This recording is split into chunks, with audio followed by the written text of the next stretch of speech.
Let's look at immigration versus dog culture. So, wait a minute. Why would we do an analysis like this? One of the main reasons is everything in society that we refuse to allow to happen, that we think is bad, crimes against humanity, treating each other bad, um, we allow dog culture to do that with the wool pulled over our eyes.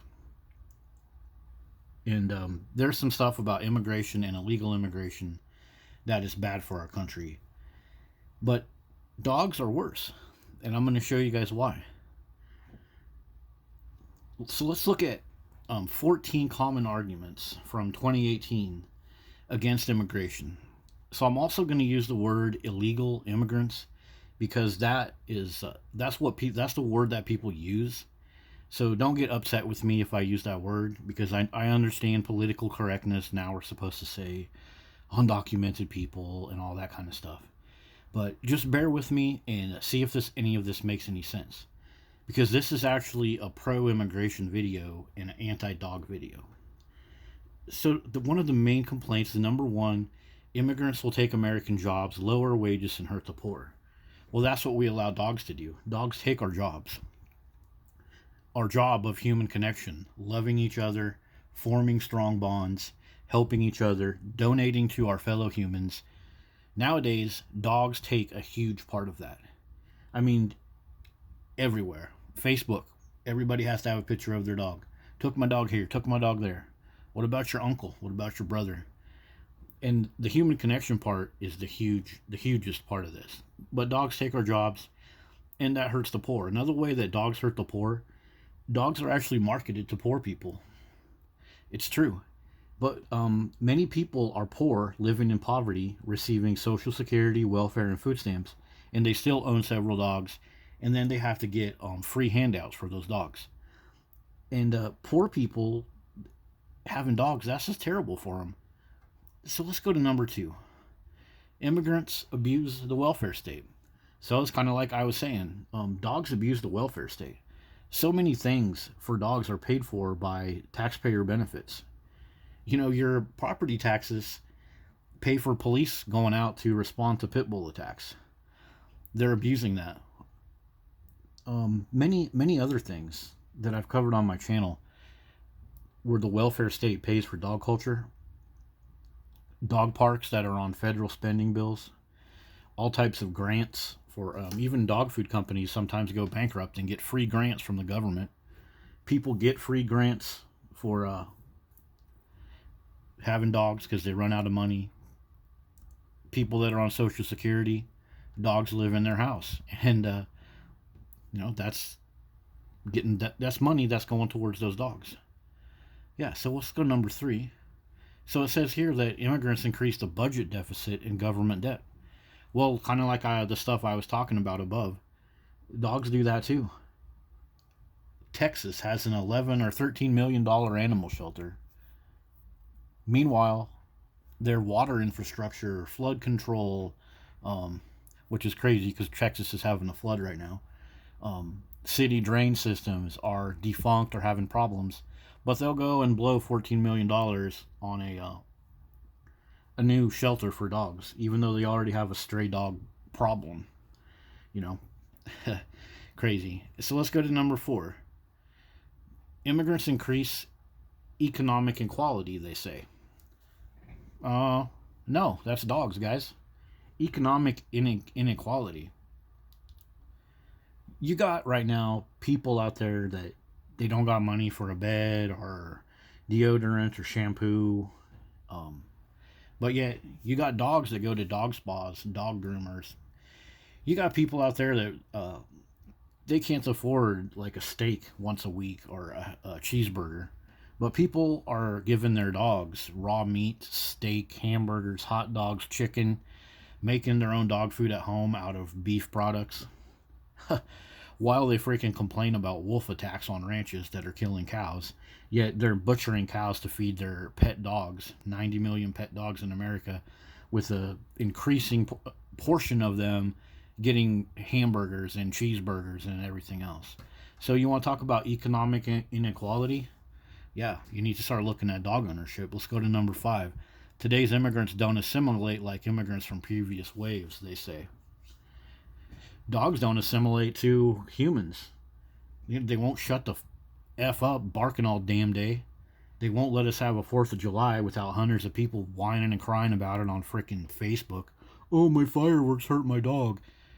Get some freaking earplugs for him, wrap him up in the blanket, and shut your mouth. Freaking spoiled dog owners that'll bark all freaking year. Yeah, dog owners themselves won't even assimilate. They go to the park and it says, pick up your dog shit. There's dog shit all over the frickin' place. More restaurants with dogs in them.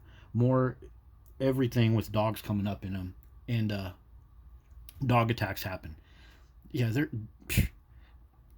I'll put some links in the description. But dog people, they refuse to assimilate and they get off on breaking the rules everywhere. Let's go. What do we got to go? Oh, that's a long one. So we got to go number 6. Immigrants are a source of crime, they say. Dogs are a source of crime.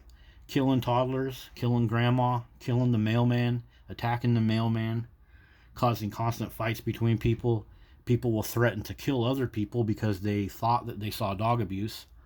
Like with our Jack Reacher story, link in the description. Dogs are a huge source of crime. Even if you look at the crimes that are on dogs, such as real dog abuse, like hoarding. While people run around and throw a fit about a dog in a hot car, there's hundreds and thousands of dogs that get hoarded every freaking year while you guys stuff your freaking thumb up your ass and whine about a dog in the back of a truck on a cold day. Yeah, dogs are a huge source of crime. Just look at all the police calls to neighborhoods for dog-related issues. Yeah. Let's go to number 7. Immigrants pose a unique risk today because of terrorism. Dogs are terrorism. What? Texas. Neighbors terrorized by vicious dog attack. What do we got here? Residents express relief after dog pack seized following attack. Houston residents terrorized by packs of dogs. Dogs are constantly at the center of fear in neighborhoods. If you look up any of these neighborhoods that have had hundreds of calls about dog attacks on people and other dogs, dogs attacking kids at the bus stop, then what do the neighbors say in the interviews? We're tired of being terrorized. We can't go out. We stay at home. We walked to the bus and we got attacked by a pit bull. Dogs are a freaking terrorist. If you're worried about terrorism, start getting rid of your damn dogs. And another part of this terrorism thing is people being trafficked. Sex trafficking and kidnapping of kids for sex trafficking. That's like terrorism. And guess what, people? I've covered this on my channel many times. Most dog-loving states in America are the ones that are full of the most missing, abused, lost kids that end up being part of some of those sex trafficking and other things. So the presence of dogs goes right along with things that are like terrorism. Let's go to number 8. It's easy to immigrate to America because it's the most open country in the world. It's easy to get away with any dog-related BS because we're a dog-worshipping country. A dog breaks the law and goes off trail, goes into the zoo, goes into a trail it's not supposed to be on. What do? We send out all the forces to go get them. Send out a freaking helicopter to rescue those dumb dogs off a cliff. So they're trying to say that, it's America's just letting these immigrants take advantage of us because we're so open. We let dogs take advantage of us all the time. Dogs are a source of major complaints, major attacks on children, major health risks from their feces, noise pollution, and it's all because we're the most open country to dog worship. So yeah, number 8 applies to dogs. Let's go to number 9. Amnesty or failure to enforce our immigration laws will destroy the rule of law in the United States, they say. Well, if you're worried about that, why don't you start actually enforcing some of these dog laws? People refuse to enforce the dog laws. They let dogs get away with anything. Neighbors and people in the neighborhood refuse to report a dog bite. There's been many cases where women and children have died from a dog that previously bit them, but nobody wanted to report it because, they don't want the doggy to get in trouble with the law. Or like when police have to shoot a dog because they get attacked by the dog, they're fully within their rights to do that. The owner broke a leash law. The owner broke a dog at large law.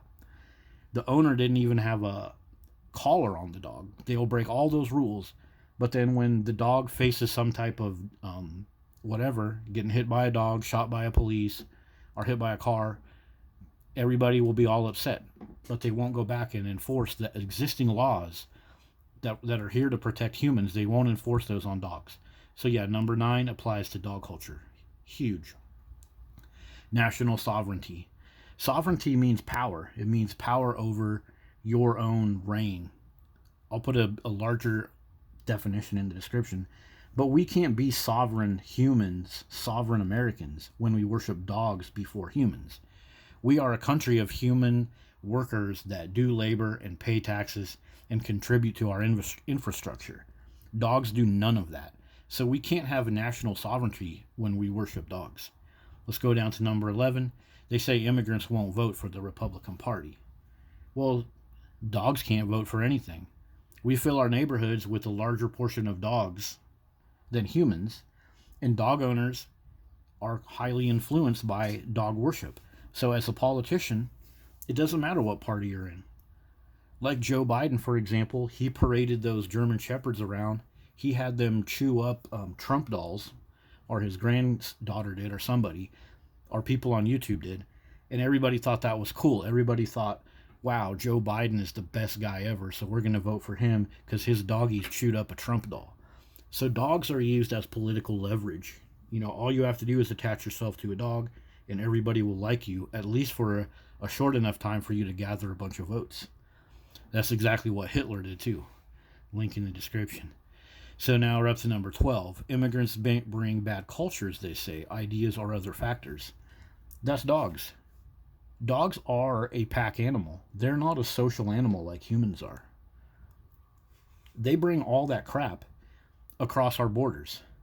So let me throw another point in here, actually. Dogs are the ultimate border crosser. They're the ultimate boundary breaker. So you want to call immigrants border crossers? Why don't you call dogs that? And let me veer off to my little example. Big surprise, it's in Texas. So recently this toddler was killed in Texas by 3 Rottweilers in a daycare. And this is often where toddlers get damaged by dogs more often now. It's in their houses, their own houses, in their daycare, in veterinary offices, dog grooming offices. But this poor girl right here was killed by 3 Rottweilers while at a daycare facility. Well, that's the border. That's the border that these dogs cross on a almost daily, weekly, sometimes monthly basis, killing our human toddlers. So you want to talk about illegal border crossing?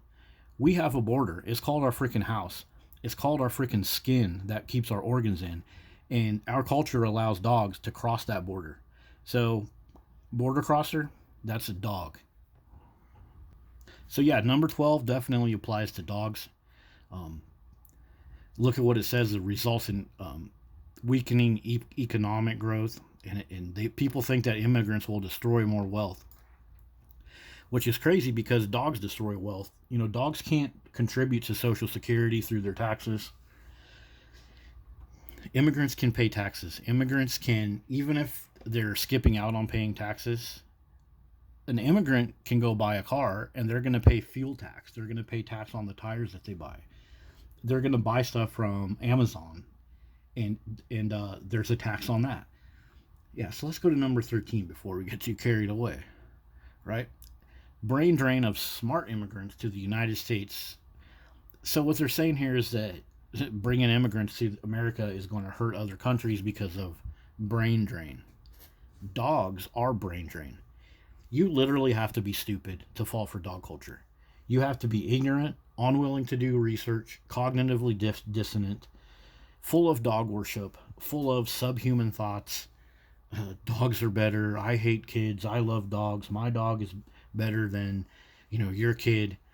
Dog culture is full of the most brain drain, unintelligent stuff. So number 13 definitely applies.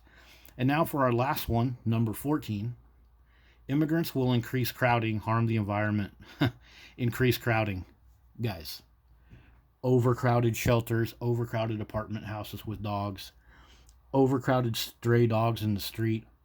Like we looked at in Texas, there have streets full of stray dogs that attack other people and attack dogs. Everything about dog culture is overcrowding. Hoarding is one of the main things about dog culture. Overcrowded basements and attics and kitchens and travel trailers pounded full of freaking dogs. You know, and think about that with the hoarding cases too. We got all these homeless kids, but we got houses cram packed full of dogs. And oftentimes half of them are dead, are living in their own squalor, full of cancer and feces and hair falling off, or attacking each other, dying from bites, because often they end up fighting each other. So you want to talk about harm the environment and overcrowding? Number 14 here? No.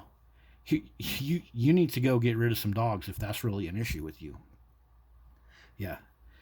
And so that's been a look at 14 issues that people have with immigrants or illegal immigrants, yet they never deal with these issues, the real issues that are there with dog ownership. And isn't it weird? Isn't it weird too? People that support immigration, they'll never do a video like this and tell you, hey, if you hate illegal immigrants, you need to look at dogs. Because dogs, guys, dogs are a protected class in our society. They're allowed to get away with everything that we say we're not going to let other people get away with. If you took half of the dogs out of America right now, just half of the people could wake up out of their stupor, and you replace those people with immigrants, illegal or not, those people would be working in your yard, working on your roof, farming your land, running your bulldozers, fixing your motorcycles, and you would be freed up too, because you're not giving all that labor to dogs. You would be freed up to go get some of these labor jobs that you piss and moan about that the immigrants are taking, because you're giving all your labor to dog ownership in the first place. It would be a win-win, guys. You would see cities with the cleanest streets, the most awesome repaired roofs, the craziest landscaping. You would have people out there repairing lawnmowers, freaking fixing up all kinds of broken stuff. Homeless shelters would probably look like, developed cities with all these people working.